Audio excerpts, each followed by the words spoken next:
Start. आज हम पढ़ेंगे रासायनिक समीकरण। रासायनिक समीकरण के द्वारा हम रासायनिक अभिक्रिया को सूत्र और प्रतीक के रूप में प्रदर्शित करते हैं। किसी भी रासायनिक अभिक्रिया को सूत्र या प्रतीक के रूप में हम रासायनिक समीकरण के द्वारा प्रदर्शित करते हैं। जैसे मैं ये कहूं कि कार्बन और ऑक्सीजन मिलकर कार्बन डाइऑक्साइड बनाती है, ये एक पूरी लाइन है। अब इसको मैं प्रतीक के रूप में लिखूं, carbon plus oxygen carbon dioxide. उसी चीज को हमने प्रतीक में लिख दिया। अब प्रतीक से भी इसको सूत्र रूप में लिखें या अणुसूत्र रूप में लिखें तो carbon C, oxygen O2, oxygen का सूत्र O2, कार्बन का C equal to CO2 carbon dioxide. तो हमने ये रासायनिक अभिक्रिया को समीकरण के रूप में लिख दिया, समीकरण के रूप में प्रदर्शित कर दिया। तो यही रासायनिक समीकरण है। प्रतीक के रूप में carbon plus oxygen carbon dioxide, सूत्र के रूप में carbon plus oxygen equal to C plus O2 equal to CO2। तो ये है रासायनिक समीकरण। देखो, रासायनिक समीकरण लिखने के कुछ निर्देश हैं, कुछ नियम हैं, कैसे लिखी जाती है। सबसे पहले तो हमको ये देखना है कि रासायनिक समीकरण में क्या क्या होता है। देखो, रासायनिक समीकरण में दो चीज होती है, क्रियाकारक और उससे बनने वाला उत्पाद।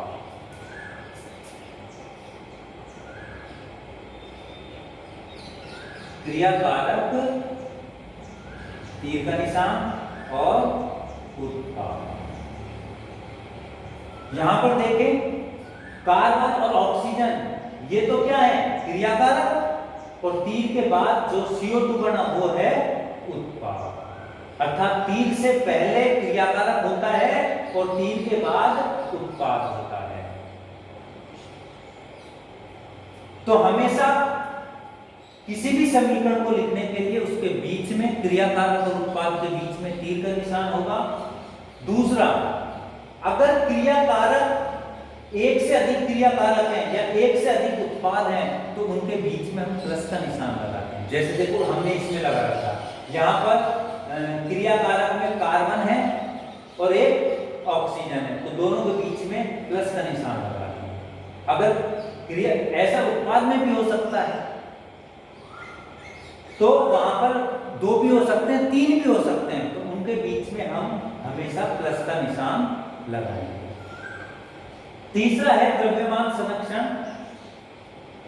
समीकरण या अभिक्रिया का द्रव्यमान संरक्षित होता है, न तो उसे नष्ट किया जा सकता है, न उसे उत्पन्न किया जा सकता है, न उसे कम किया जा सकता है, न उसे अधिक किया जा सकता है। ये द्रव्यमान संरक्षण है। तो दोनों का द्रव्यमान समान होगा द्रव्यमान संरक्षण के नियम के अनुसार। इसीलिए हमको समीकरण को, अगर अणुओं की कहीं कम या अधिक है तो उसको संतुलित करना पड़ता है, समीकरण को संतुलित करनी पड़ती है। और समीकरण को संतुलित, अणुओं की संख्या को संतुलित किया जाता है। हमेशा अणुओं की संख्या को संतुलित किया जाता है। अणुओं की संख्या को घटा सकते हैं या बढ़ा सकते हैं। इस प्रकार हम समीकरण को संतुलित कर सकते हैं। और समीकरण संतुलित करने की विधि होती है हिट एंड ट्राई विधि। हिट एंड ट्राई विधि। तो देखो, एक उदाहरण ले लेते हैं, समीकरण किस प्रकार संतुलित की जाती है। एक समीकरण लिखते हैं, हाइड्रोजन प्लस ऑक्सीजन, हाइड्रोजन और ऑक्सीजन मिलकर जल का निर्माण करती है। इसको हम पहले तो समीकरण रूप में लिखेंगे, hydrogen plus oxygen equal to जल H2O। ये इसका समीकरण रूप है। अब देखो, यहां पर ये क्रियाकारक दोनों और ये उत्पाद। क्रियाकारक हाइड्रोजन और ऑक्सीजन ये दोनों मिलकर क्या बनाते हैं, H2O, जिसको हम जल कहते हैं। जल का सूत्र है H2O। तो यहाँ पर अब हमें इसके अणुओं को संतुलित करना होगा। पहले देखें कि अणु है कितने कितने। देखो हमेशा क्रियाकारक और उत्पाद दोनों को बराबर करा जाता है। तो हम सबसे पहले इसमें देखते हैं दो पदार्थ हैं, हाइड्रोजन और ऑक्सीजन। यहाँ भी हाइड्रोजन ऑक्सीजन, यहाँ हाइड्रोजन 2 है, यहाँ पर भी हाइड्रोजन 2 है। हाइड्रोजन यहाँ पर संतुलित है, यहाँ पर ऑक्सीजन 2 है, यहाँ पर 1 ही है। ऑक्सीजन संतुलित नहीं है, तो हमें ऑक्सीजन के अणुओं की संख्या बढ़ानी होगी। अर्थात हम देखो हमेशा किसी भी पदार्थ के आगे ना कि पीछे, ये ध्यान रखना। यहाँ पर ये पूरा पदार्थ है, तो हमने इस पूरे पदार्थ की अणु संख्या बढ़ा दी 2।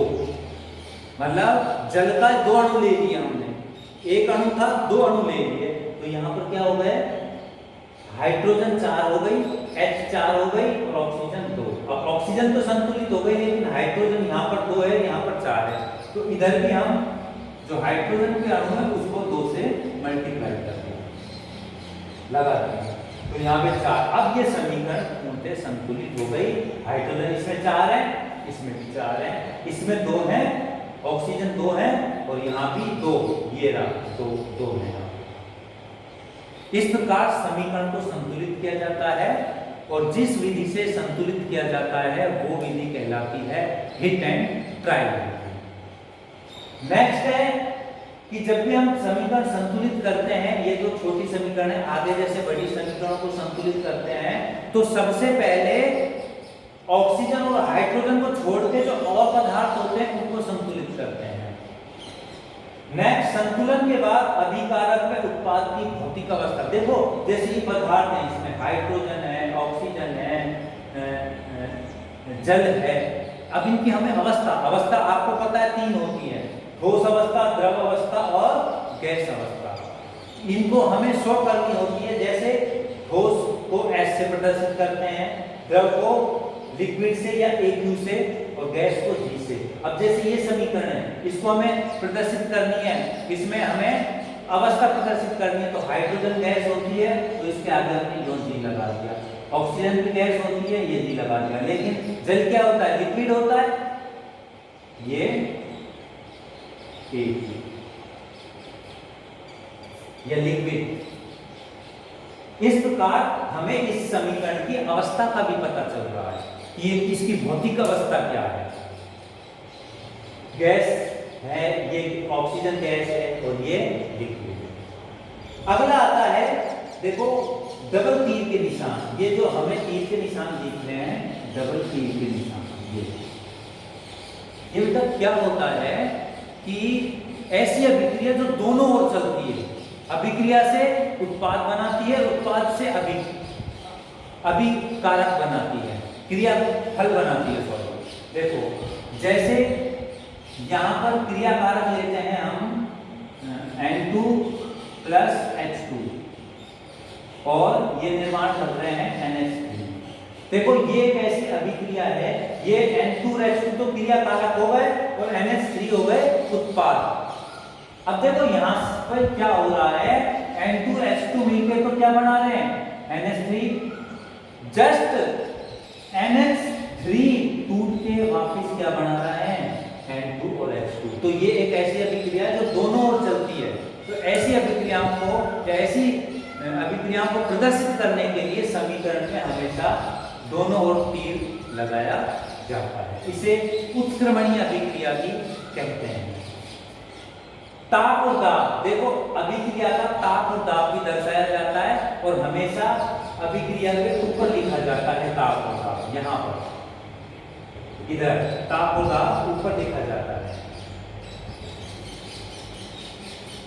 प्लस और माइनस, अगर कोई अभिक्रिया ऊर्जा का उत्पादन कर रही है तो उसमें ऊर्जा का उत्पादन प्लस करके हम लिखते हैं, और अगर किसी में ऊर्जा की हानि हो रही है तो उसमें माइनस करके ऊर्जा की हानि लिखते हैं। देखो जैसे N2H2 अमोनिया बना रही है और उसके साथ 10.5 के ऊर्जा का निर्माण हो रहा है, तो यहाँ पर ऊर्जा का निर्माण का मतलब प्लस, उसे प्लस से लिखेंगे, उत्पादन हो रहा है। इसे ऊष्मा क्षेपीय अभिक्रिया भी कहते हैं।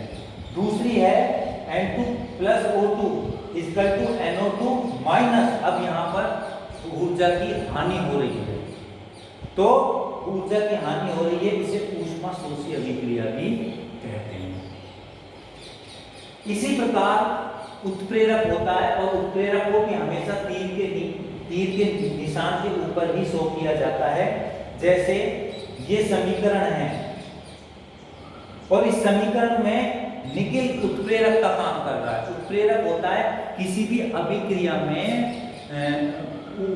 अभिक्रिया को परिवर्तित कर देता है, अभिक्रिया के मान को परिवर्तित कर देता है, लेकिन स्वयं में कोई परिवर्तन नहीं होता, उसे उत्प्रेरक कहते हैं। तो उत्प्रेरक को हमेशा समीकरण में तीर के निशान के ऊपर लिखा जाता है। इस प्रकार रासायनिक समीकरण लिखने के ये नियम है या निर्देश है। अब देखो, रासायनिक समीकरण करने निर्देश पढ़े, अब इसके गुण क्या हुए, लाभ क्या हुए। देखो, रासायनिक समीकरण से हमें उसकी अवस्था पता चल रहा है, उसका पदार्थ पता चल रहा है, किस अवस्था में है, लिक्विड है, ठोस है, कौन सी भौतिक अवस्था है उसका पता चल रहा है, उसमें कितना टेम्परेचर है, उसके दाब, ताप, उत्प्रेरक, इन सभी चीजों का रासायनिक समीकरण में पता चल जाता है।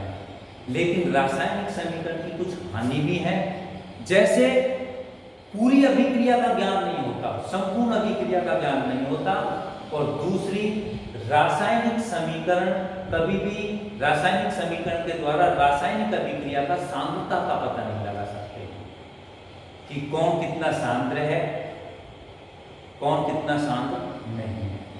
इस प्रकार हम ये रासायनिक अभिक्रिया के, इनको लिख लेना, नोट्स आपको सेंड कर दिए जाएंगे और इनको पढ़ लेना।